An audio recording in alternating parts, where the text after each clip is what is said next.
Good morning, কেমন আছেন? আশা করছি ভালো আছেন। আপনাদের ভালোবাসায় আমিও ভালো আছি। আজ কালকের ওয়েদারটা খুব বৃষ্টি বৃষ্টি ওয়েদার গেছে বাবা, প্রচণ্ড দমে বৃষ্টি, কি ভালো লাগছে না আর বৃষ্টিতে। এইটাই আপনাদের বলছি, আমি ভয়েস ওভার দিয়ে দিলাম, নাহলে আপনারা আওয়াজটা শুনতে পারবেন না ভালো করে। এখন 7টার থেকে ব্লগটা শুরু করব, টিফিন বানাবো আর ঘরের কাজকর্ম শেয়ার করব আপনাদের সাথে। এইটাই বলছি, আপনাদের দেখাচ্ছি কীরকম বৃষ্টি হচ্ছে, এইটাই আমি ভয়েস ওভার দিলাম। এই যে কাজ তো করতেই হবে, বৃষ্টি হোক আর যাই হোক, আমাদের এইটাই কাজ, এরকমভাবে বৃষ্টির মধ্যে করতে হবে। এই দেখুন কি জল উঠেছে রাস্তায়, রাস্তায় দেখুন প্রচণ্ড জল উঠেছে, এর মধ্যেই আমার বরমশাই কাজ করতে হবে। এই যে রান্নাঘরের কি অবস্থা, এইটাই আপনাকে আমি ভয়েস ওভারে বলে দিলাম। এই যে এইগুলি বলছি, তারপরে এই যে এবার বাসন মাজবো, রুটি করব, তরকারি করব। এইটা আমি ভয়েস ওভার দিচ্ছি কেন, তাহলে আমার ভয়েসটা আপনারা ঠিক শুনতে পারবেন না। এই যে এবার বাসন মাজবো, সকালের বাসি বাসনগুলো মেজে নেবো, এরকমভাবেই আমি কাজ করি। এক এক দিন আপনাদের সাথে শেয়ার করতে পারি, আবার এক এক দিন করতে পারি না। এই যে বাসনগুলো সুন্দর করে মেজে নেব। কালকে আমি অনেক কাজও করেছিলাম, চোখের নিচটা সুন্দর করে ঝাড় দেবো, সেটাই মনোভাব করে আমি তাড়াতাড়ি করে কাজে হাত দিয়েছি। রান্নাটা আপনাদের সাথে পুরো শেয়ার করতে পারিনি, এইভাবেই কাজ করেছি। আর এই কন্টিনিউ ভিডিওটা আমি দিতে পারছি না, একজন আমার এদের মাসি শাশুড়ি আমাদের মারা গেছে, ওই জন্যে ওই কন্টিনিউ করতে পারছি না, একটু এদিক ওদিক হয়েছে, শরীরটাও ভালো না, ওই জন্যে ও ভিডিওটা আমি কন্টিনিউ করতে পারিনি। এই কয়দিন একটু এইভাবে ম্যানেজ করে দেখুন, আবার আমি চেষ্টা করব রেগুলার দেওয়ার। এইভাবে বাসনগুলো মেজে নিচ্ছি। কারো অসুবিধা হলে সরে তো থাকতে পারি না, যতই রাগারাগি থাক যা থাক আগিয়ে যাই, আমার ইয়েতে ওরকম। তারপরে করে টোরেও আবার বদনামও খেতে লাগে, বদনামের ভাগিও হই আমি অনেক। কড়াইতে তেল দেবো, গোটা জিরা, আলু দিয়ে ভেজে নেবো, ভেজে তারপরে ভেন্ডি আলুর তরকারি করব। কথা বলতে বলতে এই দেখুন তরকারিটা বসিয়ে দিলাম, রুটির তরকারি, একটু মিষ্টি দিয়ে একদম হালকা তরকারি বানাবো। তাতে আমার বরমশাইয়ের শরীরও ভালো ছিল না, ওর জন্যও কিছুটা আমি ভিডিওটা কন্টিনিউ করতে পারিনি, এই জন্যে দুঃখিত। রেগুলার আমি ভিডিওটা দিতে পারছি না, এইভাবেই একদিন ছাড়া একদিন কিছু কিছু করে তুলছি। মন মেজাজটাও ভালো ছিল না, শরীরও ভালো ছিল না। এই যে ভেন্ডির তরকারিটা নামিয়ে নিয়ে তারপরে রুটি করব, এইভাবেই তাও ব্যবসা তো আর বন্ধ করা যাবে না, ওই একটা দিনই বন্ধ করেছিলাম। তারপরে তো রেগুলার কাজ করতেই হবে। আবার দেখি এই কাজে ছুটি করা যায় না, ছুটি করলে নিজেরই লস।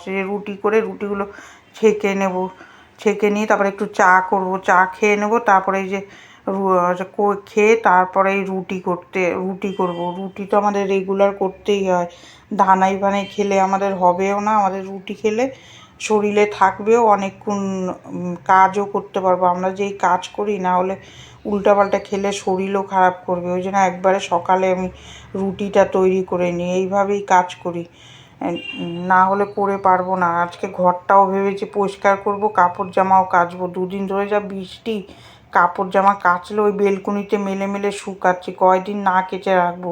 এই যে এদিকে মুগ ডালটা সিদ্ধ করে নিলাম, কাটা দিয়ে নামিয়ে নিয়েছি। তারপরে কড়াইতে তেল দেবো, গোটা জিরা আদা বাটা দিয়ে ডালটা ফোড়ন দিয়ে দেবো।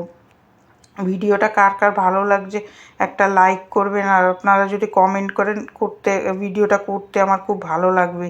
এই যে সুন্দর করে ডালটা ফোড়ন দিয়ে দিলাম, নামানোর আগে একটু মিষ্টি দিয়ে দেবো, দিয়ে নামিয়ে নেব।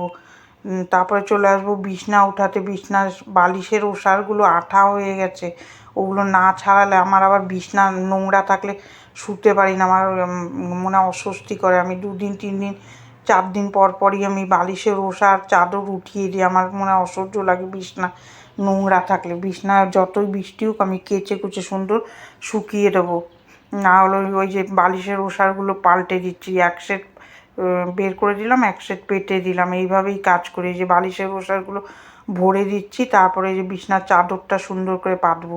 বিছনা নোংরা থাকলে না শুতেও ইচ্ছা করে না, আর আমার ভালোও লাগে না। বৃষ্টি হলে কী হবে, বৃষ্টিতে দেখবেন আরও চ্যাপচ্যাপ চ্যাপচ্যাপ করে বেশি, বিছনা নোংরাও লাগে, ওই জন্য আমি চাদরটা পাল্টে দিলাম, ওর মেলে রাখবো, তারপর আস্তে আস্তে সবই শুকিয়ে যাবে। এইভাবেই সারাদিনই আমার কাজের মধ্যে দিয়ে কাটে, চাদর পেতে জায়গায় রেখে দেবো। এইভাবে চাদর পেতে নিলাম, তারপরে যে সুন্দর করে চাদর টান টান করে পেতে দিয়ে খাটের পায়াগুলো মুছে ফেলবো, ধুলো পড়ে। এই যে কী সুন্দর করে দেখুন টান টান করে পেতে দিলাম। তারপরে আবার রান্নাঘরে আসবো।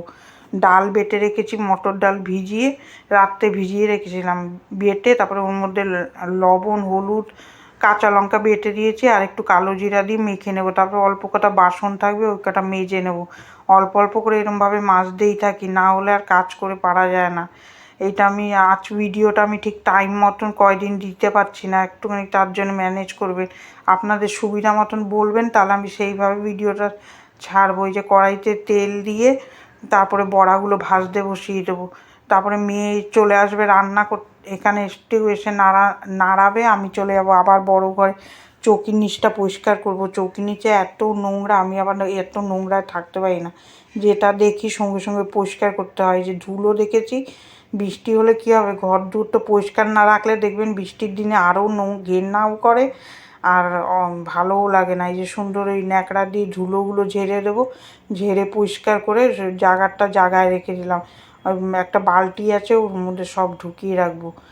আবর্জনা বের করে অনেক ফেলেছি, দেখবেন সংসারে অনেক আবর্জনাও থাকে, যত ফেলবেন তত বেরোতেই থাকবে। এই যে সুন্দর করে পরিষ্কার করে নিলাম। ঘর দূর যদি সেইভাবে পরিষ্কার না থাকে, বৃষ্টির দিনে দেখবেন ঘেন্নাও করে, আমি আবার নোংরাভাবে থাকতে পারি না। সুন্দর করে সব পরিষ্কার করে নিলাম। ভিডিওটা ভালো লাগলে একটা লাইক দেবেন, আর সাবস্ক্রাইব করে আমার পাশে এই ছোট্ট পরিবারটার কাছে থাকার অনুরোধ রইল। আর যারা সাবস্ক্রাইব করেছেন ওদের জন্যে ধন্যবাদ। এইভাবে আমার পাশে থাকুন, তাহলে আমি একটু অনেক ইউটিউবে জায়গা করতে পারবো। এই যে চৌকির নিচটা সুন্দর করে পরিষ্কার করে নিলাম।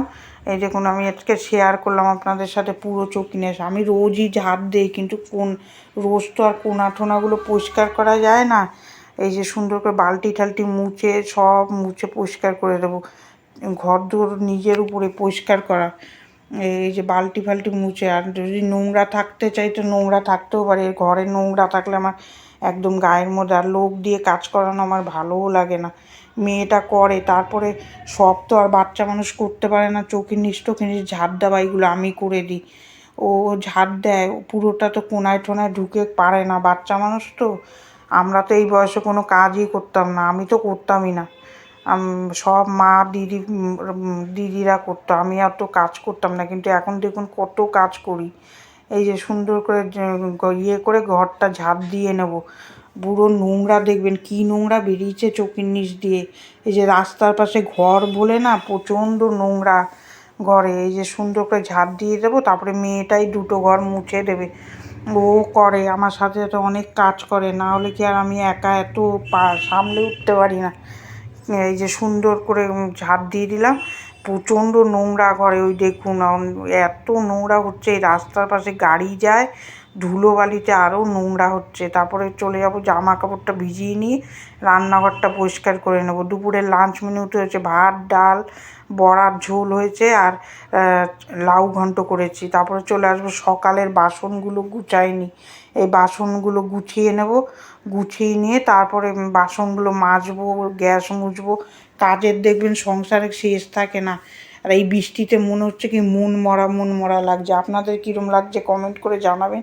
অনেক দিন ধরে বৃষ্টি হচ্ছে, ভালো লাগছে না। এই যে রান্নাঘরটার কী অবস্থা দেখুন। তারপরে এই যে ঘর মুছছে আমার বর, একটু ক্যামেরা করে দিচ্ছে। স্ট্যান্ডে লাগিয়ে করিনি, আমি এমনি হাতে লাগিয়েই করেছি। এই যে ঘরটা মুছলাম আর কাপড় কাচবো, তাহলেই আমার কাজ হয়ে যাবে। এই যে কাপড়টা কেচে নিচ্ছি। কার কার ভালো লাগলো একটা লাইক দেবেন, সাবস্ক্রাইব করবেন। গুড